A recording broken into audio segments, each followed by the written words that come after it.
Hi guys, it's Lanickia again with The Handmaid's Tale Season 1, Episode 10, Night. Sorry I haven't made a video lately. I got caught up in watching the NBA Finals and I was just tired. And I've been staying, I visit my family over the weekend, so I've just been kind of tired. So now I just watched The Handmaid's Tale, so that's why I'm doing this video, because it was so good. Like, this show motivated me to start making videos in the first place, because there was a lot of shows that I really did like, but I never did a video over, even though I liked a lot of people as well. I never did a video, but I loved this show so much once I found it that I just wanted to talk to people about it. I don't know, I wanted to do a video over it.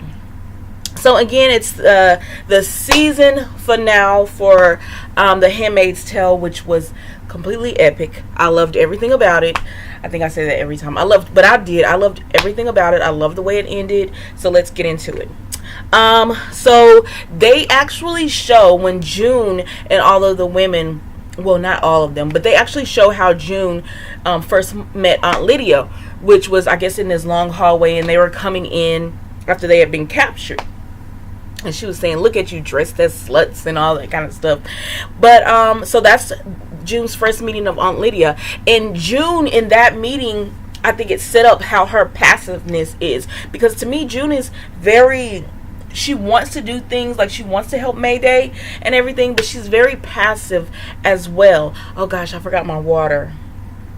I'm gonna try to do it without it. But she's very passive as well. So seeing her is almost like you want her to fight, but then again, if we were in this circumstances, I don't know if we would be fighting that much either, or if we would just be going with the flow. So who knows? But so June meets Aunt Lydia, and she actually gets shocked because Aunt Lydia says, put your head down, be humble or whatever. And June was looking at the other handmaids saying, like, where are they going? And so she gets shocked. And I think that also helped us understand June's passiveness as well, because she doesn't want to be harmed again. So then they bring June, I guess they're bringing the ladies in one by one, and they bring June in, and they do something to her ear. I think they brand it or something. So it's like they're cattle, because she says something about, we don't want to lose you. So it's almost like they're cattle. So I just feel, so you got that insight of it as well. And then we cut to June walking home from the market. So besides that part, it picks up right where it left off last week, where June gets the butcher hands June a package. So it picks up June walking home from the market, and she has this package. So she gets home, and she takes the package to her bathroom, and she hides it behind the tub, because who's really going to check? So once she does that, she's leaving out of the bathroom, and Mrs. Waterford slaps the mess out of June. Like, she hits her so hard, June actually starts bleeding, and like not just a little blood, like she starts literally dripping down blood. And June is like, what in the world? And she was like, you know what you did. And because they always do this, I knew they were not talking about the package, but June is confused, and she's like, what? And she shows June the dress, and I'm like, Mrs. Waterford, you can't really think that June wanted to be with your husband. Like, you can't really believe that. But she's upset because she's like, I trusted you, yada yada yada, with June. Y'all, I'm doing this little thing with my hair where I got it done. My mama did it for me. But I'm gonna take it out. I'm gonna keep it like this, and then this weekend I'm taking it out so it can get the full glory of the fro. But anyways, so I'm like, Mrs. Waterford, you cannot possibly think that June wanted to be with this man, but she does. And I think Mrs. Waterford knows June doesn't, but she's jealous. Which I told you last week that Mrs. Waterford just wants June to be pregnant so she can get out of their house. So she makes June pee on the stick, which I guess she got illegally or something, because you know they can't have that, but I guess she got it illegally. So she makes June pee on the stick, and voila, June is pregnant. And Mrs. Waterford goes to June, and she's like, praise be, God answered our prayers. And June was like, you cannot possibly think that I prayed for this. Like, you cannot possibly think I prayed for this. And she says he answers our heart's desire or something. I guess like June. I don't know what she's trying to say. Maybe she's talking about her heart's desire because she wanted a baby.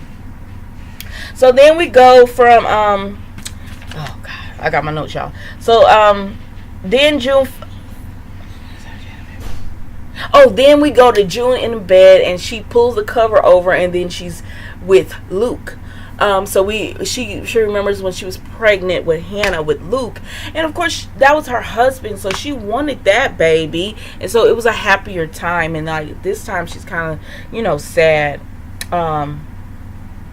So then we cut to the commander going into his office, and Mrs. Waterford is there, and he's pretty much, the more you see the commander, the more he's a jerk. But he's pretty much telling her, I'm tired. I don't have time for this. 3 people just tried to, they had to take their ring down because they were trying to do some trickery. So whatever you're wanting right now, I don't have time for it. I'm tired.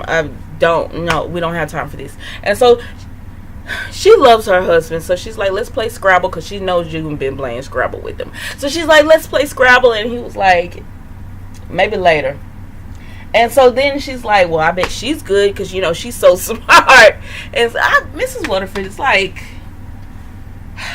and he's like, we're not supposed to play Scrabble. And she said, I know, I wrote it. Which is so ironic because, she was a writer and she had books that did well and everything. So the fact that she wrote this and now is living the hell because you set this into motion. Like, that's what I said earlier in one of my other videos. Like, she was the brain behind this. But how are you the brain behind something and you sign away all your rights? Because she literally has no real rights because of this. So anyways, he's pretty much dismissing her, and she's upset about it. So she tells him, like, leave June alone, stop taking her to all these places, like, leave her alone. I don't want another handmaid that's dead, is what she's telling him, because she said something about, I don't want her stepping in front of a truck, which, did a handmaid do that? And I don't want her hanging from the ceiling. So I was like, I know about the ceiling, but who stepped in front of a truck? Can we get some clarification on that? But anyways, don't touch her, don't put your hands on her again. And I know you've been doing it because June left makeup on Mrs. Waterford's cloak, like, when she wears to go out, when she was trying to deal with the commander, and he made her dress up. He had her put that on, so whatever. That's how she found out. And he's pretty much telling her exactly what I said, whatever. I know I don't care that you know. And so then she tells him June is pregnant, and he's like, praise be. Because I think he knows he can't really have children. And so she's like, it's not yours. You can't have children. God wouldn't want, you're weak, and God wouldn't want that weakness passed down. So she busted his bubble, which I think that man knew he could not have children. So then it cuts to, let me see if I missed anything. Oh, and then they said something about, he told Mrs. Waterford, like, you brought sin in here on your back and on your knees. And I'm like, did she have an affair or so? Like, did something happen? I don't know. I guess we'll find out next season, because it seems like there's more to their story, that it's not just so cut and dry, like he's just so dirty and she's all innocent. We found that out later. So so then June is eating, and Rita gives her eggs and oatmeal, which for some reason when she said that grossed me out. I guess because I don't like oatmeal, but that grossed me out. I was like, ugh, that sounds so nasty. So Rita feeds June. Excuse me, my husband is. Did you need something? Okay. So then Rita is feeding June, and she gives her food and everything. And Nick comes in, and he's like, what happened to you? Because of course June has this scar because Mrs. Waterford slapped her so hard. And so she tells him about Mrs. Waterford or whatever, and then she tells him she's pregnant. And I guess at first June was kind of sad about being pregnant, because I mean, she's married to Luke and she knows Luke's still alive, and she was like, it's bad or whatever. And Nick was like, no, I guess he's happy. He's happy she's pregnant because he knows it's his.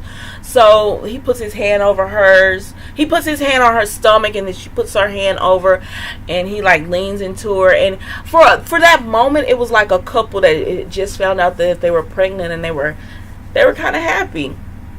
I mean, not like totally, but just a little bit. They were just happy. But then I guess they were thinking about the circumstances too, and it was a sad moment. It was a bittersweet moment. And Mrs. Waterford comes up and she sees it, and Nick gets up and she tells June to put on a Fred, which last week I was calling this girl of Tim, but anyway, she tells Fred to get up and put on her cloak or her outfit or get dressed because they're about to go. And so Nick was like, "Do you need a driver?" Excuse me, my sinus. And she said no, she made arrangements. So then we see Mora running through the snow, and then she gets on this license plate and she uncovers it. She's finally made it to Canada, so she is in the safety zone. So we're happy about that. I wish June could have went with her, but we're happy. So then after they do that, what's up? What is that? Oh, okay. I'll put it in the back so I can watch it. Thank you. Sorry, y'all. So then after they do that, they show June and Mrs. Waterford. And Mrs. Waterford has June get into the car or whatever, and they're driving, and she's just knitting or whatever. And there's curtains all around, so June doesn't really know where she's going. But I was like, if you could have kept looking straight, maybe you could have. I don't know, but that's just wishful thinking. But so they arrive at their destination, and Mrs. Waterford gets out. Now, June is locked in, and I guess the glass is like bulletproof, as breakable proof, shatterproof, soundproof, because Mrs. Waterford, this is how you know she's cold-hearted, and she doesn't care. She brings Hannah out, and she's sitting there talking to her on the steps, like it's just a regular day. And June is going crazy in the car because that's her daughter. So, she wants to see her. So that lasted for a few minutes. And then finally, Mrs. Waterford lets Hannah go back inside. And June, she gets in the car. But you notice she got in that front seat. She didn't get in that back seat with June. That's smart. She got in that front seat and she let the window down just a little bit. Like literally, it was like this. She let that window down just a little bit because she knew. So, and she's talking to June, and she told June, if you protect my baby, I'll protect yours. Nothing will happen to yours, which is really a threat. Like, that was a threat. And so June starts calling her all kinds of names. She was like, you're evil. You're evil. You're a psychopath. You're crazy. You're going to hell for this. And then she tells June, calm down. It's not good for the baby. And I'm like, whew, you cold-hearted. Like, this whole time, I was starting to feel a little bad for her, but now, every time anytime in this series, going forward, if I feel a little bad for her, I will remember this moment, and I won't. So then, let's see. So then Warren is standing in front of the committee, all of the different commanders, and he's admitting his sins. He's saying, yeah, I'd sinned or whatever. And then he leaves out. And then I'm laughing because Commander Fred was just like, he just wanted to brush over this because he know what he's been doing with them handmaids. So he just wants to brush over this and be like, yeah, he's so sorry. We got work to do. Let's not spend too much time on this. And one of the other commanders was like, excuse me. This was a sin. We're never too busy to handle sin. Plus, his wife has came to speak to us. And sorry, I'm laughing because it's so funny because of what happens later on. He's like, plus his wife came to speak to us, and he was like, yes, he's a family man and all this. And he was like, no. His wife said he deserves a full punishment. She's worried about his sins, which Commander Waterford is like, he knows that woman was really wanting payback, because she knew that Commander Warren had been sleeping with of Daniel, which was of previously of Warren. He knew she had been sleeping with her the whole time, and that he was lying. You know, she knew he was doing that. So that was her payback for him. So what happens to Commander Warren for doing that? They cut off his hand, which they could have. I guess they could have, which they were really graphic about that. And I am so weak when it comes to blood, so I didn't want to fast forward, so I let it play, but I just couldn't look. So, anyways, they go back to June. So June goes to Nick. He's not upstairs. So June's like, okay. So then she goes to Commander, because she's thinking about her daughter now, because she knows Mrs. Waterford is crazy. And so she's trying to tell the Commander, protect my daughter. And what does he say? I hear congratulations are in order. And she says yes. And he says, is it mine? June said, of course. And he says, you do that so well. And I say, oh, well, hell. He knows she's lying. He knows that's not his baby. His wife already told him. So it's like, oh, well, June, damn. It is what it is. He knows his wife is the true backbone to this, and at this point,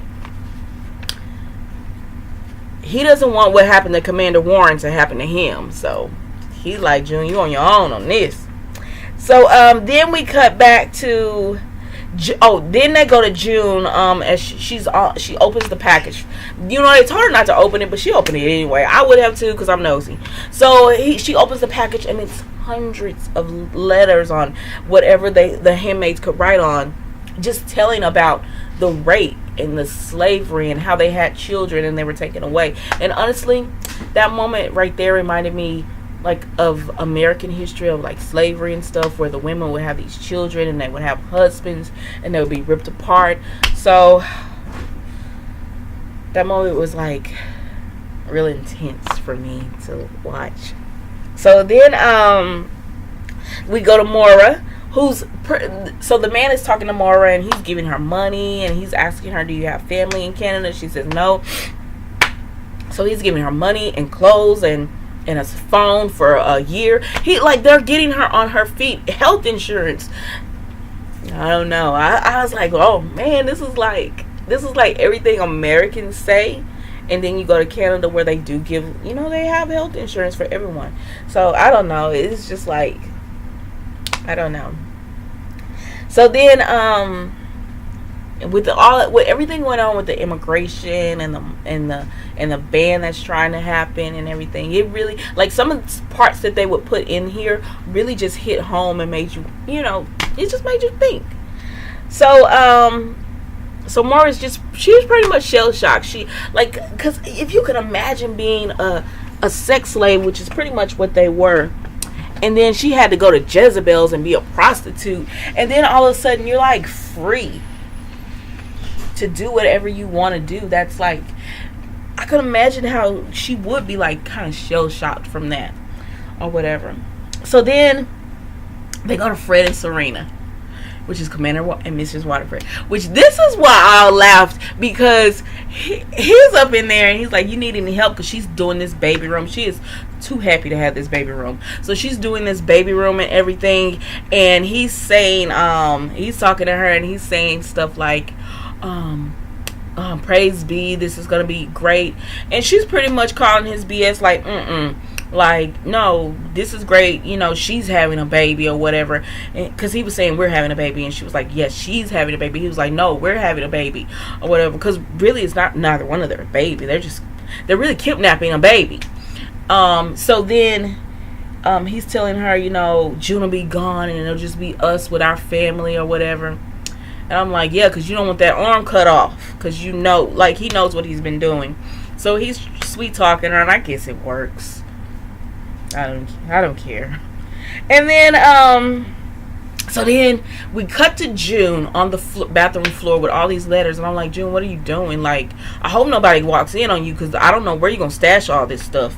But anyway, so we cut to her with all these letters, and then she hears 3 bells, and she's like, death tolls. That's what that means. And so all of the maids have to go, and they're in this place where on season In this season, episode 1, remember they went to this place and they stoned that man to death because he raped one of the maids or something, and he might have killed the baby or he killed the maid. Something happened, but they stoned him to death. And so then now they know they're gonna be stoning somebody else. So Aunt Lydia gets on the mic and she's talking about people who put babies in danger and all of that. And then she brings out of Daniel, because remember last week she stole the baby and was going to kill herself and the baby. So now the ladies realize that they're wanting them to stone of Daniel. And so they all get around and they have to pick up stones. This is before they realize who it was. But they get around and have to pick up stones. And then of Daniel comes out, and once again she's waving. She's such childlike. Like, they broke the hell out of Daniel. Like, she's so childlike. And when she kneels down and stuff, and they know they're gonna stone her, she knows they're gonna stone her. She's like, not too hard, and it almost makes you want to cry because she's so childlike, and you just feel bad for her. So then, was it June's walking partner that said, "No, this is crazy. I'm not doing this," or was it is Alma? I think it was Of Glenn. Of Glenn is the one who was like, "Y'all, this is crazy. We can't do this." And then I think they broke her jaw. Like, they broke her jaw, and Aunt Lydia was like, "No, don't do that," or whatever. Because if you listen, Aunt Lydia was really, she was saying do it, like stone of Daniel, but I don't think she 100% wanted this to happen. But when the man broke Of Glenn's jaw, because she was telling the other girls, "We're not doing this," Aunt Lydia was saying no, and then there was silence, and June steps forward, and Aunt Lydia, the man was like, "Get back in line," to June. Excuse me, my silence. And June was like, and Aunt Lydia told the man, no. She was, because they're trying to kill it. They're just gonna kill him or whatever. And she's like, "No, these are my girls. I'll take care of this." So she goes down and whatever. And June hands her stone out, and then she drops it, and she says, "Sorry, Aunt Lydia." And then one by one, all of the girls just say, "Sorry, Aunt Lydia." They're not going to do it. And then Daniel realizes that they're not going to stone her, and she's happy. And then Aunt Lydia looks at June, and she tells her there will be consequences. Y'all, everybody go home or whatever. And they walk away, and they play Nina Simone. I love that song. And I'm really sorry. You know how you get a song stuck in your head. Now it's going to be in my head all night. But whatever. I like that song. So Luke and Moira meet after everything. And so she walks up to him, and she was like, "What are you doing here?" And he says, "I got an alert." Or whatever. And she was like, "What, like family?" And he was like, "Yeah." So what he's saying is, like, he got a text message that one of your family members that you wrote down is here. And so she just bursts out crying, and she just cries in his arms, and because like she thought she had no one.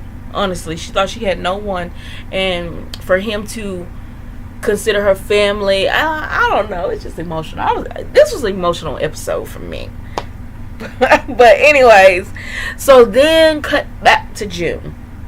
So June goes back to what is it? June is at home again, and she's just waiting because she knows they're coming for her. So she's like, "Okay, I know what I did, and I'm waiting on them to come." And early in the episode, she was like, "If they didn't want us to be an army, they shouldn't have dressed us alike. If they didn't want an army." So she's just waiting on them to come because she knows the eye is coming for her. And so they come, and Luke goes up to her. Not Luke, Nick. Nick goes up to her, and he says, "Go with them. Trust me." So I don't know. Do y'all think Nick is like bigger in the eye organization than we were thinking? Because, or do you think it's his friends who's getting to her? I don't know. I wonder. But so she goes with them. And on her way out, she gives Rita a hug, and she whispers something to Rita. So then Rita steps back, closes the bathroom door, and she goes to the tub, and she pulls down all those letters from the handmaids. So we're going to find out, I guess, next season, whose team Rita plays on or whatever. So then Mrs. Waterford is like, what's going on? Why are y'all doing, what are you guys doing here? Where are you taking her? And Nick is still in the bedroom. He isn't even coming down. He's not, like, that's all you see of Nick after that. He is not even coming down. And they're just like, they're not even answering her. And she's like, Fred. So then Fred, Commander Waterford, is like, what are y'all doing? Let me see, I guess, some kind of piece of paper or something. The authority for them to do that or whatever. They doing it, so I don't know. So they stop him. He can't do anything about it. And June, and then she looks at June and she's like, what did you do? And like, June really didn't do, like, she did something bad, but I mean, she shouldn't have threatened. I don't think June was you know what I mean? I don't think June was like, I'm gonna do this to benefit me, because this is not a benefit to her as far as June knows. We're gonna see next season if it is or not. But so that's how it went off. June got into the van, and we're gonna see what happens to her, and that's pretty much all. So I don't know, I love this show. I'm sad that this was the last season finale. I cannot wait for it to come back, because it's really that good. I don't know what I'm going to watch in its place, but I'll find something. So, well, I'm going to go. I made this video long enough, and I need to do 2 other videos because I am so behind watching the game. I'm so happy for Kevin Durant, but yeah, that's another story. But, so, I'm going to go. I need to catch up on some sleep as well. I'm tired. So, anyways, enjoy your evening. This is Lanickia. Remember, like, subscribe, leave a comment if you would like.